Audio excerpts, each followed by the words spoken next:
I'm Justin Horwitz, and you're watching Really Legal. I'm joined now by Michael Carter, acclaimed trial attorney from Chicago, with the breaking news that ex-Trump Organization CFO Alan Weisselberg has pled guilty to perjury. Michael, what does this mean for Trump? What does this mean for his cases? And what are the next steps for Alan Weisselberg here? It's almost like we're in an upside down world, isn't it, Justin? Alan Weisselberg, who was the CFO, I believe, for Trump's organization, the Trump organization, he testified at the civil fraud trial last fall. He admits now he lied during that testimony. So this is a case where one of Trump's key people has now admitted he committed perjury at the company's fraud trial. I've never seen anything like this. This is so far out there. However, he hasn't pled guilty to that. He's pled guilty to other perjury charges. And what happens next is he's going to be sentenced, and the U.S. attorney has said they're going to ask for 5 months. Now, that doesn't mean the judge can only enforce that amount. The judge has some discretion, but that's what's going to happen next, I believe, on April 10th. Now, after he was first convicted, Trump's campaign spokesman Stephen Chung slammed Alvin Bragg, the district attorney in New York, in response to Weisselberg's plea, which he entered, alleging the Manhattan district attorney, quote, committed repeated prosecutorial misconduct in his illegal, desperate pursuit of Trump that violated federal and state constitutions and Bragg's ethical obligations. Bragg has been on the crusade of vindictive and oppressive pressure, leading today to a forced plea by Alan Weisselberg. These are corrupt election interference persecution tactics ripped from the playbook of Joseph Stalin, which cannot be allowed in America. Does that comment hold any weight? Was this plea deal forced or coerced at all? Oh, no, no, no, no. He could have demanded his right to trial. He apparently knew how that was going to turn out. And so he copped a deal, which is what a lot of people do when they know they're guilty. There are very few people in the world that have the resources when they're overwhelmingly guilty to keep delaying, and drawing things out. Right.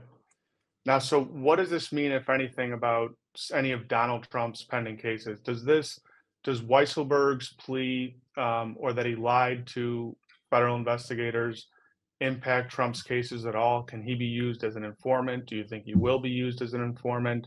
Or can this be used as evidence against the former president?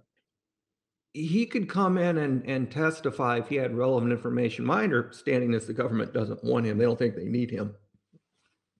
My understanding is that so far he's refused to what we call flip or to testify against Donald Trump.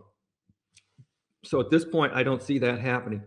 What I do see happening, or hopefully happening, is who were his lawyers? Who were the lawyers that stood by when this man perjured himself? Did they encourage him to perjure himself? Were these lawyers paid by Trump? That's the investigation that, in addition to all of these other investigations, that's the investigation that needs to happen. Were the lawyers involved? Was Donald Trump involved? And we need to follow the money and follow the instructions. And quite frankly, had I been prosecutor, I would not give Weisselberg any deal unless he came clean on how this all came to be. And Fascinating. So maybe a you judge will do the same. We don't know yet.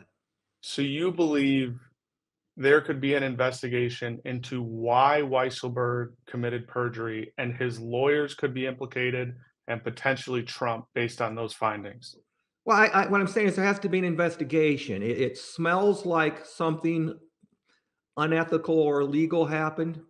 And just to make sure society has confidence in the legal system, when this sort of appearance arises, an investigation is proper. And never forget Judge Engeron. Uh, that some of this testimony, I believe, occurred before Judge Engeron, and he issued an order or a request for some input on whether he should delay his ruling from the parties.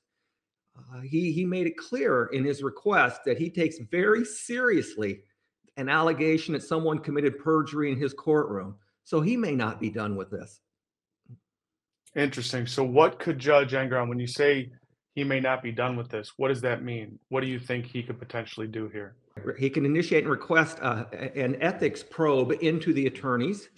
He could invite, by court order, mandatory court order, invite this gentleman to come in and testify to the judge when the judge asks questions, or invite the state to do a rule to show cause or its equivalent, having Weisselberg show up.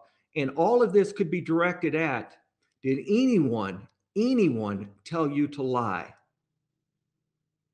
Interesting. So it sounds like him admitting that he lied to federal investigators, him admitting that he committed perjury, and him being recommended a sentence is not necessarily the end of his potential legal woes, or how it may spoil over into other people's woes, like his attorneys, or even potentially if someone was telling his attorneys, like the former president, we need him to perjure himself on the stand.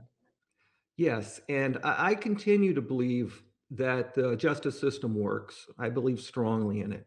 And I think that's one way that we can maintain the belief in our justice system is for these investigations to commence as quickly as possible.